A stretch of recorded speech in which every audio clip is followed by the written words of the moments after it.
Some breaking news that's coming in, and the Indian markets are trading higher. The Nifty has hit a record high. The Sensex has gained over 100 points, and the Rupee has risen 13 paise in early trade. Rupee is at 81.59 against the US dollar.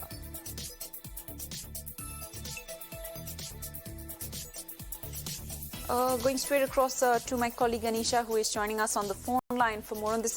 Anisha, we are learning that the Indian markets are trading higher and the Nifty has hit a record high. Tell us the reason for this.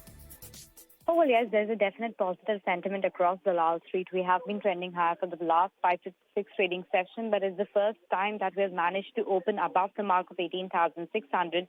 And on an intraday basis, we did hit that record high level on the Nifty of around 18,670 thereabouts. It's been a 7-day on the trot that the Nifty has been doing well. Today, it's the banking stocks which are doing well. So Bank Nifty has advanced quite a bit. And if you look at the individual counters like ICICI Bank, AU Small Finance Bank, they are doing quite well. Yesterday, we saw the FMCG index making a big comeback. Today as well, it's hit a record high level. So that remains a key marker for the Indian markets. The broader markets are also outperforming the Nifty. So if you look at the sectoral constituents, most of the sectors are actually trading in the green. Even the Nifty metal is doing quite well. And this is despite the volatility that we have seen in the U.S. markets. Remember, today is an important data from macro point of view. We'll get the GDP data for India out later in the day. The U.S. GDP data will be out. Plus, the U.S. Fed Chair Jerome Powell is likely to speak in the U.S. And the street will watch out for the cues coming in with respect to what will be the trajectory for future rate hikes.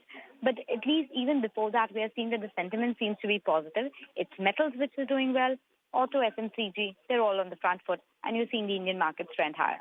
Right. Anisha, we also know that the Rupee has also risen 13 paise in early trade. If you could tell us the reason for that as well. Well, Rupee is basically what's happening with the dollar index, because we had seen that the dollar index had hit a high of 115. From there, it had gone back all the way to 106 thereabouts. But overnight, we had seen a bit of a move coming in dollar index as well, and that's what is getting reflected in the Rupee prices as well. We have considerably strengthened from the lowest point that we had seen as far as Rupee goes, because we had seen us hitting the mark of around 83. We have retracted considerably from there on. We are currently around at 81.60 mark, if I have it right. So it's just the dollar movement that we're seeing globally, and the Rupee is adjusting to that. Right, Anisha, many thanks for joining us with all those details.